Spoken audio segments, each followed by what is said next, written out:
Interrogative sentence, a sentence that is used to ask questions. वैसे sentence जो कि questions पूछने के काम आते हैं उनको इंटरोगेटिव सेंटेंस कहा जाता है। एग्जांपल, आर वी रेडी, क्या हम लोग तैयार हैं। दूसरा, वेयर डू यू लिव। तो दो तरह के यहाँ पे दो इंटरोगेटिव सेंटेंस दिया हुआ है। आर वी रेडी, क्या हम लोग तैयार हैं। दूसरा, वेयर डू यू लिव, तुम कहाँ रहते हो। तो देखना यह है कि इसमें दो टाइप के इंटरोगेटिव सेंटेंस है।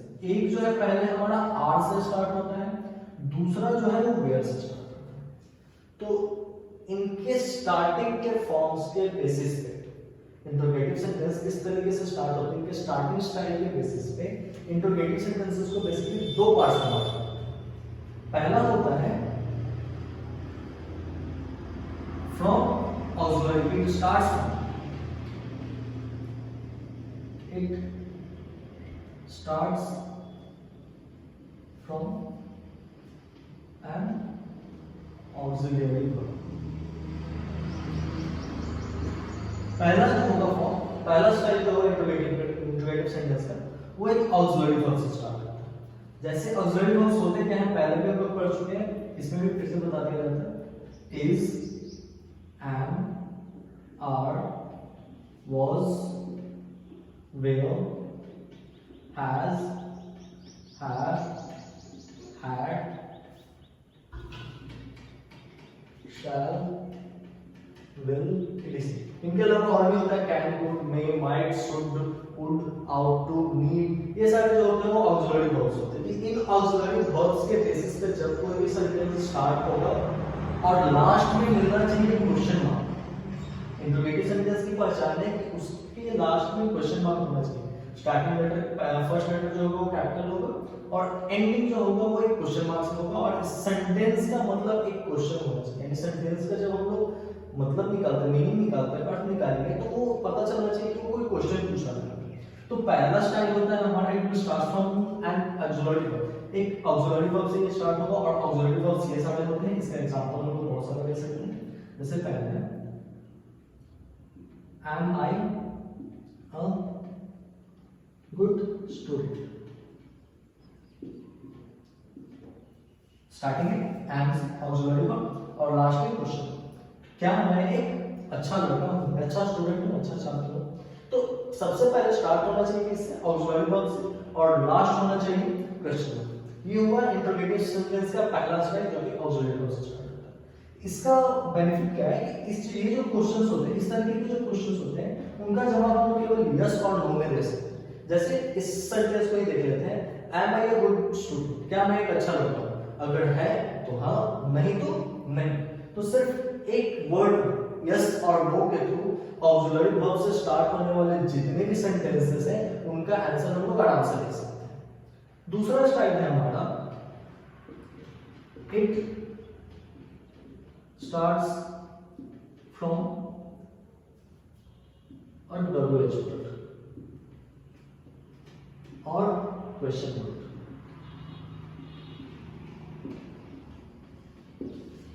दूसरा जो हमारा स्टाइल है स्टार्ट होने का वो है WH वर्ड या फिर उसी को क्वेश्चन वर्ड्स भी कहा जाता है। एग्जांपल, ये WH वर्ड्स क्या होते हैं वो देख लेते हैं पहले। हु, हाउ, व्हेन,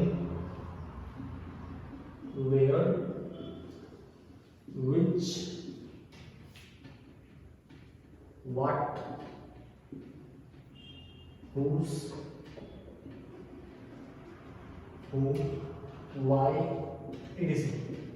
इस तरीके के जो वर्ड्स होंगे इनको WH वर्ड कहा जाता है। WH वर्ड कहा क्यों जाता है, W और H, हर एक वर्ड में W और H का यूज होता है, इसलिए WH वर्ड कहलाएगा। क्वेश्चन वर्ड्स किसको कहा जाता है, क्योंकि इन सारे के हेल्प से बेसिकली क्वेश्चंस पूछा जाता है। जैसे एक एग्जांपल ले लेते हैं,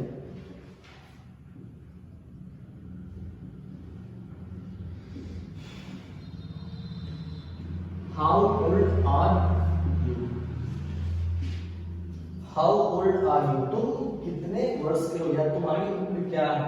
तो ये एक क्वेश्चन है और दोनों में डिफरेंस क्या है कि इस क्वेश्चन जब ऑक्सिलरी वर्ब से स्टार्ट होने वाले जो इंट्रोगेटिव सेंटेंसेस होते थे उनके जो क्वेश्चंस होते हैं उनको केवल यस और नो में हम लोग आंसर कर सकते हैं, लेकिन ये जो है ये जो सेंटेंस है डबल वर्ड से स्टार्ट होने वाले सेंटेंसेस को हम लोग यस और नो में नहीं आंसर कर सकते। ये रीजनेबल क्वेश्चंस होते हैं, इनके पीछे पूछा हुआ क्वेश्चन को या तो हमको वर्ड्स में या फिर एक स्टेटमेंट में हमने आंसर देना होता है। जैसे क्वेश्चन है कि हाउ ओल्ड आर यू, तुम कितने साल के, तो इसका जवाब या हाँ या ना यस और नो नहीं दे सकते। इसको देने के लिए हमें अपनी उम्र बतानी है। उसी तरीके से वेयर डू यू लिव, तुम कहाँ रहते हो, यहाँ पे क्वेश्चन है वेयर डू यू लिव, तुम कहाँ रहते हो। अगर इसका आंसर देना है तो सिर्फ यस और नो देने से आंसर क्लियर नहीं होगा, इसको बतलाने के लिए हमें बताना पड़ेगा कि हम कहाँ पे रहते हैं, हमारा एड्रेस क्या है। तो ये था इंट्रोगेटिव सेंटेंस। अब बढ़ते हैं नेक्स्ट सेंटेंस में। नेक्स्ट है इंपरेटिव सेंटेंसेस।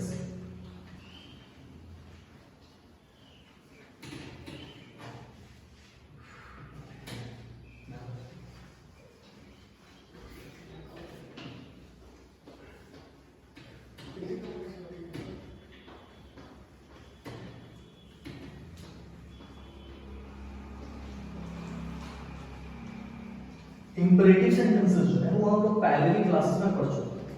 पिछले क्लास में भी सारे टाइप्स ऑफ सेंटेंसेस को फिर से पढ़ा जा चुका है। ये एक तरह से रिवीजन क्लास है जिसमें हम लोग फिर से सेंटेंसेस को पढ़ रहे हैं। तो आगे बढ़ते हैं। सेंटेंस में है नेक्स्ट है imperative sentence. Third type of sentence जो है वो imperative sentence. Imperative sentence, imperative sentences वैसे सेंटेंस को बेसिकली कहा जाता है जिससे request, command, order, suggestion, advice, इन सारी चीजों का जैसे कि पहले इंट्रोगेटिव सेंटेंस में हम पढ़े थे। इंट्रोगेटिव सेंटेंस का जब हम मतलब समझते थे तो वो एक क्वेश्चन फॉर्म होता है। इसी तरीके से इंपरेटिव सेंटेंस जो होगा इसका जब डेफिनेशन, इसका जब अर्थ लिखेंगे, इसका जब मीनिंग क्लियर होगा तो ये पता चलेगा कि या तो ये ऑर्डर दिया जा रहा है, कमांड किया जा रहा है, सजेशन दिया जा रहा है, एडवाइस दिया जा रहा है या फिर रिक्वेस्ट किया जा रहा है। गो करो ना गो। चलते हैं सेंटेंस पे।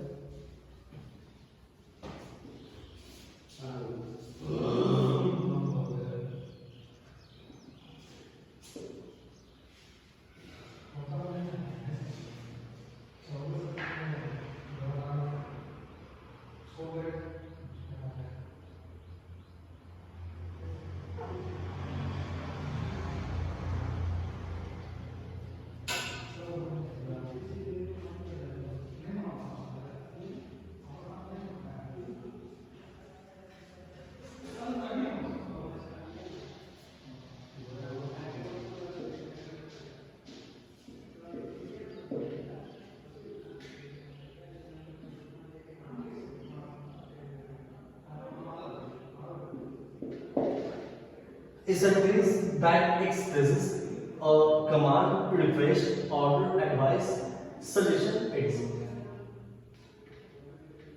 तो इन तरह के कमांड का मतलब होता है रिक्वेस्ट, इजाजत बेसिकली। ऑर्डर जो होगा वो आज्ञा देना। रिक्वेस्ट का मतलब होता है किसी चीज के लिए निवेदन करना, एडवाइस सलाह, सजेशन की सलाह होती है। इन सारी चीजों का जब रिलेशन होता है किसी सेंटेंस में तो उसको हम लोग कहते हैं imperative. Example stand.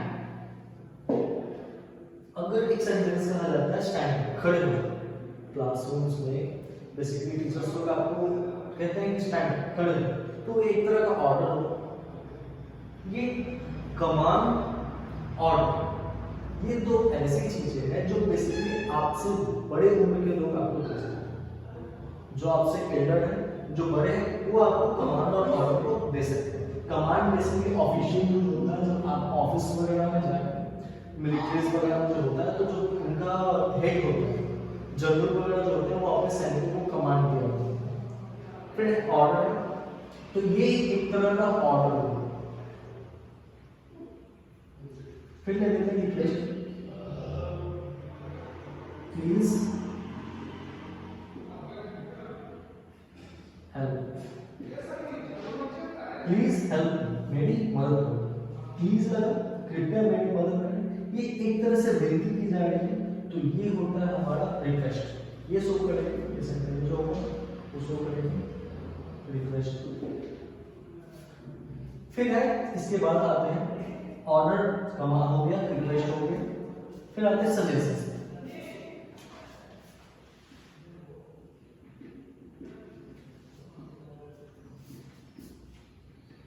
Take medicine on time, समय पे दवाई लेंगे। डॉक्टर्स वगैरह के पास हम लोग जाते हैं तो वो एक समय पे हमें दवा लेने की सलाह देते हैं। ये जो सजेशन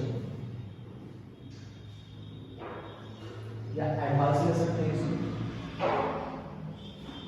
क्योंकि डॉक्टर जो होते हैं वो ना ही हमें कमांड दे सकते हैं, ना ही ऑर्डर दे सकते हैं, ना ही हमसे रिक्वेस्ट कर सकते हैं। ये जो एडवाइस है, तो इस तरीके से इंपेरेटिव सेंटेंसेस जो है command, request, order, advice, suggestion, इस तरह की चीजों का डिनोशन है।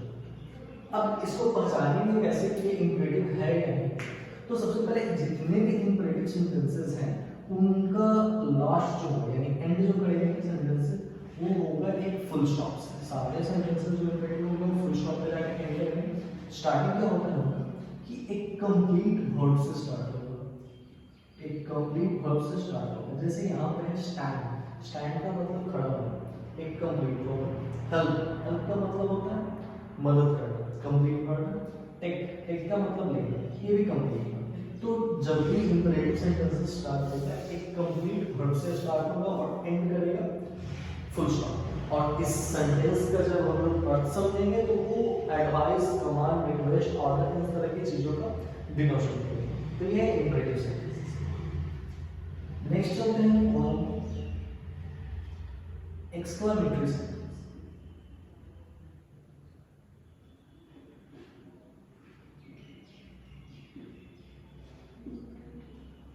एक्सक्लेमेटरी सेंटेंस, एक्सक्लेमेटरी सेंटेंस होता है तो जब हम लोग अपने फीलिंग्स को, सडन फीलिंग्स को, जब हम लोग अपने सडन फीलिंग्स को, जैसे हमें खुशी हुई, दुख हुआ, हमें आश्चर्य हो सकता है, इन सब चीजों को जब हम लोग सेंटेंस के रूप में एक्सप्लेन करते हैं तो उसे हम लोग एक्सक्लेमेटरी सेंटेंस कहते हैं। एग्जांपल का डेफिनेशन ले लेते हैं।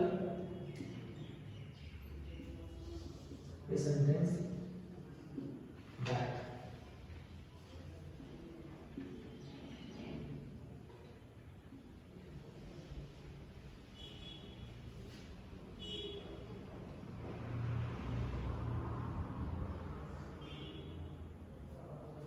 some certain feeling of joy,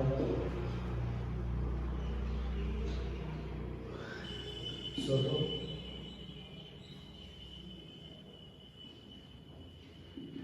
surprise.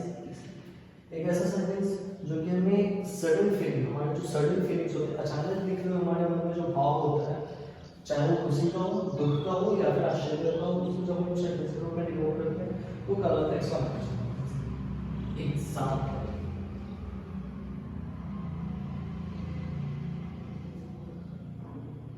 What a beautiful sight, what a beautiful sight, कितना सुंदर दृश्य। व्हाट अ ब्यूटीफुल साइट, कितना सुंदर दृश्य। किसी सीन को देख करके हमारे मन में सडनली ये फीलिंग आती है कि बहुत सुंदर है, उसको हम लोग एक्सप्लेन करते हैं व्हाट अ ब्यूटीफुल साइट, कितना सुंदर दृश्य। फिर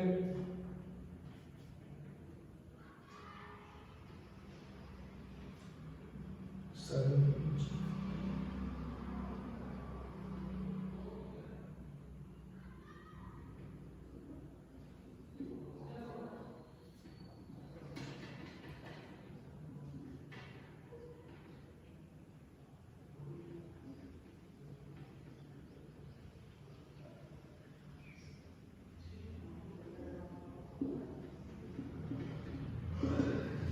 how heavy this box is, कितना भारी ये बॉक्स है। किसी बॉक्स में वो सडनली हम लोग पुश करने की कोशिश करते हैं, उठाने की कोशिश करते हैं, तो अचानक लगता है कि बहुत ज्यादा है, तो मन में एक फीलिंग आती है कि कितना भारी, तो हाउ हैवी दिस बॉक्स, कितना भारी बॉक्स। तो इस तरीके से सेंटेंस जो है हमारे मन में सडन फीलिंग्स को जो सेंटेंस डिनोट करते हैं, चाहे वो जॉय का हो, वो फीलिंग अच्छा हो, दुख का हो, सरप्राइज का हो, किसी भी चीज का हो, तो हमारा मन आता है एक्सक्लेमेटरी सेंटेंस। इसका पहचान कैसे करें? यहाँ पे व्हाट और हाउ दोनों WH वर्ड से स्टार्ट है और इंट्रोगेटिव सेंटेंस में बताया गया था कि जो WH वर्ड से स्टार्ट होने वाला सेंटेंस होता है बेसिकली वो सेंटेंसेस को हम लोग इंट्रोगेटिव सेंटेंस कहते हैं और उनसे क्वेश्चन पूछा जाता है। लेकिन यहाँ पे इस सेंटेंस का मतलब जो है वो एक क्वेश्चन है। व्हाट अ ब्यूटीफुल साइट, कितना सुंदर दृश्य है, क्वेश्चन नहीं है। How heavy this box is, ये भी क्वेश्चन नहीं है। तो पहले हम लोगों को सेंटेंस का मतलब समझना है, सेंटेंस क्या है। जब तक मतलब नहीं समझ में आएगा, पता नहीं चलेगा वो किस टाइप का सेंटेंस है। तो ये सेंटेंसेस जो है ये सारे एक्सक्लेमेटरी सेंटेंसेस हैं। एक्सक्लेमेटरी सेंटेंसेस का पहचान क्या है? उसकी एंड जो होती है वो एक्सक्लेमेशन मार्क से होगा। एक्सक्लेमेटरी सेंटेंसेस के जो एंड होंगे वो एक्सक्लेमेशन मार्क से होंगे। एक्सक्लेमेटरी सेंटेंस के एक्सक्लेमेशन मार्क होगा। एक स्ट्रेट लाइन नीचे टॉप एक्सक्लेमेशन मार्क की क्या होता है? इन एक्सक्लेमेशन मार्क से एक्सक्लेमेटरी सेंटेंसेस का एंड होता है। सर यानी exclamatory sentence exclamation mark start होने वाला वर्ड कुछ भी हो सकता है, बस उसका मतलब जो होना चाहिए वो एक सडन फीलिंग को डिनोट करने वाला होना चाहिए। लास्ट हम लोग पढ़ेंगे ऑप्टेटिव सेंटेंस के बारे में।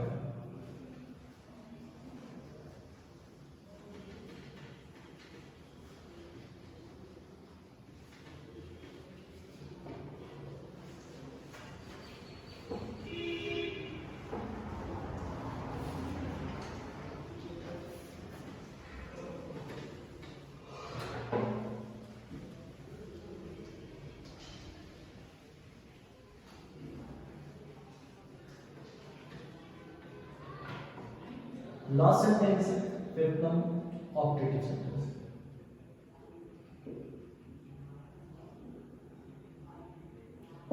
सारे टाइप्स ऑफ सेंटेंस हम पहले भी पढ़ चुके हैं लेकिन फिर से पढ़ना है। ऑप्टेटिव सेंटेंस क्या होता है कि वैसा सेंटेंसेस जो कर्स, विश या फिर ब्लेसिंग को शो करे। A sentence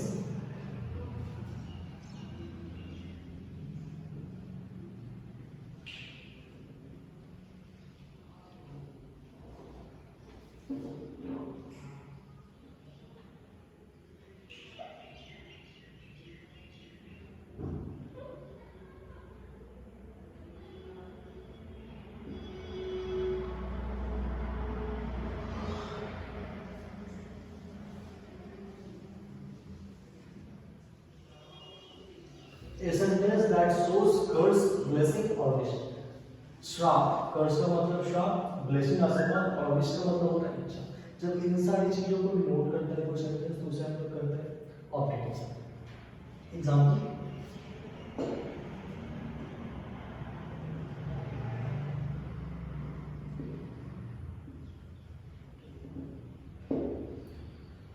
may you live long, दीर्घायु। जब किसी का आशीर्वाद हम लोग लेते हैं या फिर कोई हमें आशीर्वाद जब देता है तो हमें कहता है कि लंबी हो, यानी तुम लंबे समय तक जियो। मे यू लिव लॉन्ग, ये एक तरह की विश होती है या ब्लेसिंग होती है।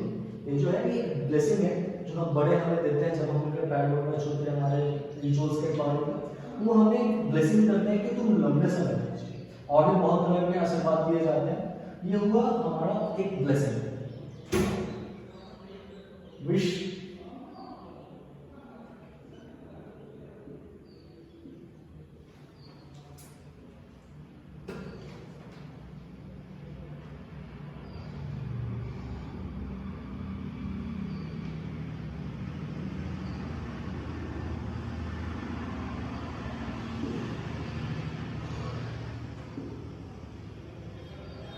May you get well soon, तुम जल्दी ठीक हो जाओ। ये हमारी विश है। जब कोई बीमार हो जाता है तो हम उससे इच्छा करते हैं कि वो जल्दी ठीक हो जाए। तो may you get well soon, तुम जल्दी ठीक हो जाओ। ये हुआ विश, एक ब्लेसिंग।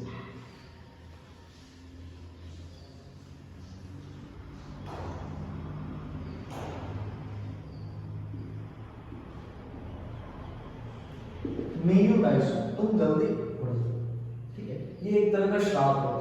मे ये हो जाए वो हो जाए अगर ये हमारा एक श्राप होता है। तो इस तरीके जब कर्स, ब्लेसिंग और विश इन तीनों चीजों का जब रिलेशन होगा तो उसे हम लोग ऑप्टेटिव सेंटेंस कहते हैं। इसकी पहचान क्या होती है?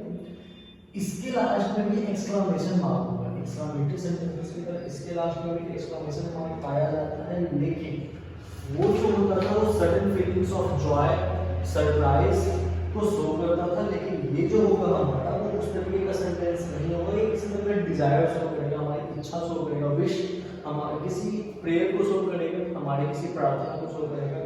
मे गॉड हेल्प मी, मतलब भगवान हमारी मदद करे, इस तरह की प्रार्थना हो तो प्रेयर, कर्स, ब्लेसिंग, विश, इन सभी चीजों को जब डिनोट करेगा तो वो होगा हमारा ऑप्टिमिज्म, और इसके लास्ट में भी एक्सक्लेमेशन मार्क दिया जाता है। तो ये थे काइंड्स ऑफ सेंटेंस, और उसको पहचाना कैसे जाता है, सेंटेंसेस को पहचाना कैसे जाता है उसके बारे में। इससे रिलेटेड चैप्टर को सॉल्व करेंगे, इस को सॉल्व करेंगे।